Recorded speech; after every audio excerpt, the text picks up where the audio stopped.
আসসালামু আলাইকুম রহমতুল্লাহ। Welcome to Mollah news TV. Mollah news টিভির পক্ষ থেকে বাংলাদেশের সকল ব্যাংকের সকল গ্রাহকদের জন্য একটি জরুরি গুরুত্বপূর্ণ সংবাদ।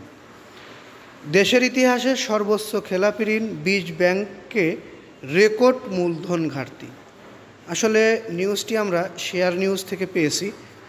এই নিউজটি পাওয়ার পরে আমি নিজেও একটু আপসেট হয়ে গেছি, কারণ আমরা জানতাম এতদিন 11টি ব্যাংক, 13টি ব্যাংক বা 6টি ব্যাংক, 7টি ব্যাংক, শরিয়া ভিত্তিক 10টি ব্যাংক, এরকম একটি সংখ্যা জানতাম যে ব্যাংকের অবস্থা খারাপ বা একটু ঘাটতিতে আছে।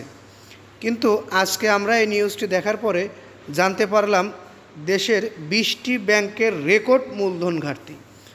অর্থাৎ একটি ব্যাংকের সব কিছুর মূলেই মূলধন, সেই মূলধনই যদি ঘাটতিতে থাকে তাহলে কিন্তু ব্যাংকগুলো নিয়ে আশঙ্কায় থাকতে হয় সবারই, গ্রাহক থেকে শুরু করে ব্যাংক কর্মচারী, ব্যাংক কর্তৃপক্ষ সহ বাংলাদেশ সরকার এবং বাংলাদেশের সাধারণ জনগণ সকলের উপরেই এই আশঙ্কাজনক অবস্থা বিরাজ করাটাই স্বাভাবিক, কারণ ব্যাংকের উপরে মূল্যস্ফীতি নির্ভর করে।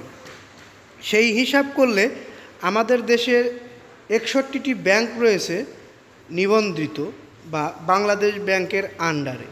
তার মধ্যে 20টি ব্যাংকেরই যদি রেকর্ড পরিমাণ মূলধন ঘাটতি থাকে তাহলে দেশের অর্থনৈতিক অবস্থান কোথায় গিয়ে দাঁড়িয়েছে সেটা আমরা অনুমান করতে পারি। সেক্ষেত্রে আরও খারাপ অবস্থায় ছিল যেসব ব্যাংক, সেগুলোকে বাংলাদেশ অন্তর্বর্তীকালীন সরকার সহ সকল মহলের সহযোগিতায় এবং গ্রাহকদের আস্থা ফেরায় ব্যাংকগুলো আবার ঘুরে দাঁড়াতে সক্ষম হয়েছে। এখন আমরা এই 20 ব্যাংকের বিষয়ে একটু জানতে চাই। চলতি বছরের ডিসেম্বরের প্রান্তিকে দেশের ব্যাংক খাতে খেলাপি ঋণের নতুন রেকর্ড তৈরি হয়েছে। বাংলাদেশ ব্যাংকের হালনাগাদ প্রতিবেদনে দেখা গেছে ডিসেম্বরের শেষে খেলাপি ঋণের পরিমাণ দাঁড়িয়েছে 3,45,765 কোটি টাকা, যা মোট বিতরণকৃত ঋণের 20.20%। এই সময়ে ব্যাংক খাতের মোট ঋণ পরিস্থিতি ছিল 17,11,402 কোটি টাকা। খেলাপি ঋণের এই উচ্চ প্রবণতা ব্যাংকগুলোর মূলধনে নেতিবাচক প্রভাব ফেলেছে। মাত্র 3 মাসের ব্যবধানে 20টি ব্যাংকের সম্মিলিত মূলধন ঘাটতি বেড়ে দাঁড়িয়েছে 1,71,789 কোটি টাকায়। 2024 সালের সেপ্টেম্বরের প্রান্তিকে এই ঘাটতির পরিমাণ ছিল 53,253 কোটি টাকা। অর্থাৎ 3 মাসে ঘাটতিটি বেড়ে 1,18,536 কোটি টাকা দাঁড়িয়েছে। প্রতিবেদনে আরও বলা হয় 2023 সালের ডিসেম্বরের প্রান্তিকে 10টি সরকারি ও বেসরকারি ব্যাংকের মূলধন ঘাটতির পরিমাণ ছিল 39,655 কোটি টাকা, যা পরবর্তীতে 1 বছরে প্রায় 4 গুণে পৌঁছেছে।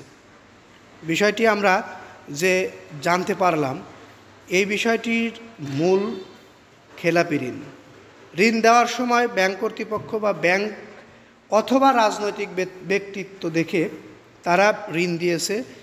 ঋণের দেওয়ার সময় যদি বিচার বিশ্লেষণ করে দেওয়া হতো তাহলে এই পরিমাণ খেলাপি ঋণ কিন্তু দাঁড়াতে পারত না।